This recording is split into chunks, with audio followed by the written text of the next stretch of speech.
بسم اللہ الرحمن الرحیم۔ بخاری اور مسلم میں ایک عبرت انگیز اور حیرت انگیز واقعہ نقل کیا گیا ہے، اور یہ واقعہ عبرت ہے ان لوگوں کے لیے جو اپنی اوقات بھول جاتے ہیں۔ نبی علیہ السلام نے فرمایا کہ اللہ تعالیٰ نے سابقہ امتوں میں سے 3 آدمیوں کی آزمائش کے لیے ایک فرشتہ انسانی شکل کے اندر بھیجا۔ یہ فرشتہ 3 اشخاص کے پاس آتا ہے۔ ایک ان میں سے اقرع گنجے پن کا شکار تھا، دوسرا برس زدہ انسان تھا، برس کی بیماری تھی، اور تیسرا شخص اعمیٰ جو نابینا تھا، آنکھوں کی بینائی سے محروم تھا۔ اس فرشتے نے آ کر تینوں سے ایک ہی سوال کیا، اَيُّ شَيْءٍ أَحَبُّ إِلَيْكَ فَأَيُّ الْمَالِ أَحَبُّ إِلَيْكَ، کہ تمہاری خواہش اور تمہاری تمنا اور آرزو کیا ہے، اور تمہیں مال کون سا زیادہ محبوب ہے؟ تو اقرع نے کہا کہ میری خواہش یہ ہے، جو گنجے پن کا شکار تھا اس نے کہا میری خواہش یہ ہے کہ میرا یہ گنجا پن ختم ہو جائے، میرے سر کے بال اگائیں۔ پھر اس کی خواہش کے مطابق اسے ایک حاملہ گائے دے دی گئی۔ اللہ تعالیٰ نے اس میں برکت عطا فرمائی اور اس کے پاس گایوں کا ایک ریوڑ تیار ہو گیا۔ اس کے بعد وہ ابرس کے پاس گیا جو برس کی بیماری کا شکار تھا، تو اس نے کہا کہ میری خواہش یہ ہے کہ میری یہ برس کی بیماری ختم ہو جائے، اور پھر اس کی خواہش کے مطابق اسے ایک حاملہ اونٹنی دے دی گئی، اور اللہ تبارک و تعالیٰ نے اسے برکت عطا فرمائی اور اس کے پاس اونٹنیوں کا ایک ریوڑ تیار ہو گیا۔ اس کے بعد پھر یہ فرشتہ اعمیٰ اور نابینا کے پاس گیا اور ان سے جا کر کہا کہ تمہیں کون سا مال محبوب ہے، اور تمہاری خواہش اور تمنا اور آرزو کیا ہے؟ تو اس کی خواہش کے مطابق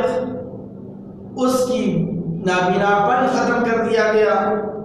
اس کا نابینا پن دور کر دیا گیا، اس کو بینائی عطا فرما دی گئی، اور اس کو ایک حاملہ بکری عطا فرما دی گئی۔ اللہ تعالیٰ نے اسے برکت دی اور اس کے پاس بکری کا ریوڑ تیار ہو گیا۔ ایک عرصہ گزرا تو اللہ تبارک و تعالیٰ نے اسی فرشتے کو انسانی شکل میں ان کے پاس بھیجا، اور وہ سائل بن کر ان کے پاس آیا۔ سب سے پہلے یہ فرشتہ اقرع کے پاس آیا، اس گنجے کے پاس آیا، اور اس سے آ کر کہا کہ میں اللہ کی راہ کا مسافر ہوں، راہ گزر ہوں، اپنی منزل مقصود تک پہنچنا چاہتا ہوں، لیکن میرے پاس زیادہ راہ ختم ہو گیا ہے۔ جس رب نے تجھے مال و دولت کی نعمت سے نوازا ہے اس میں سے مجھے کچھ عطا کر دے تاکہ میں اپنے گھر پہنچ سکوں۔ تو اقرع اور ابرس دونوں نے ایک ہی جواب دیا کہ یہ ساری مال و دولت، یہ بینک بیلنس، یہ کار کوٹھیاں اور یہ بنگلے ہم نے اپنے محنت کی بلبوتے پر حاصل کیے ہیں، اپنی محنت کی ہے، اور ہمیں تو یہ جائیداد اپنے مال و دولت، اپنے آباء و اجداد کی وراثت میں بھی مال و دولت ملی ہے، لہٰذا ہم نہیں جانتے کون ہے تمہارا رب اور کیا ہوتا ہے اللہ کی راہ، ہمارے پاس تمہارے لیے کچھ نہیں۔ یہ فرشتہ اور دونوں سے کہتا ہے کہ اللہ تبارک و تعالیٰ تمہیں ویسا ہی کر دے جیسا کہ تم پہلے تھے۔ پھر اس کے بعد یہ فرشتہ اعمیٰ کے پاس آتا ہے، اس نابینا کے پاس آتا ہے، اور اس سے آ کر یہی سوال کرتا ہے، تو وہ نابینا اس فرشتے سے کہتا ہے کہ ہاں میں نابینا تھا، میں آنکھوں کی بینائی سے محروم تھا، میرے رب نے مجھے بینائی عطا فرمائی، میں فقیر تھا، تنگ دست تھا، اللہ تبارک و تعالیٰ نے مجھے مال و دولت کی نعمت سے نوازا ہے۔ جاؤ اور جا کے اس وادی کے اندر جتنی بھی بکریاں چل رہی ہیں، اس ریوڑ میں سے جتنی بکریاں تجھے چاہیے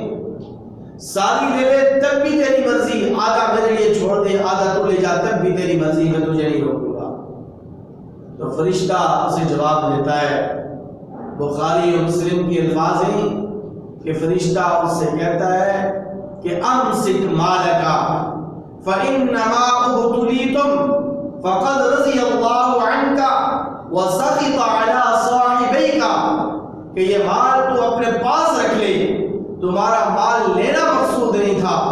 اللہ تبارک و تعالیٰ کو تمہاری مال کی کوئی ضرورت نہیں، اللہ غنی ہے، اللہ تبارک و تعالیٰ نے تمہاری آزمائش کرنی تھی، اللہ تبارک و تعالیٰ کی نے آزمائش مقصود، اللہ تعالیٰ کی آزمائش مقصود تھی، تیرے دونوں ساتھیوں سے اللہ تبارک و تعالیٰ ناراض ہوا، وہ ناکامی اور نامرادی اور بدبختی کا شکار ہوئے، تجھ سے تیرا رب راضی ہو گیا، یہ مال بھی اپنے پاس رکھ لے، اس لیے کہ تو نے اپنی اوقات کو یاد رکھا، تیرے دونوں ساتھی اپنی اوقات بھول گئے۔ اس واقعے سے ہمیں یہ سبق ملتا ہے، اس واقعے سے ہمیں یہ درس ملتا ہے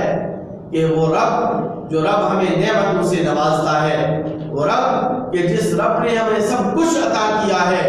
اس رب کے نام پر سب کچھ قربان کر دینا یہ صاحب ایمان آدمی کی نشانی ہے،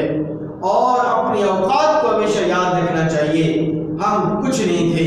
اللہ تبارک و تعالیٰ نے ہمیں وجود دیا، ہماری کوئی حیثیت نہیں تھی،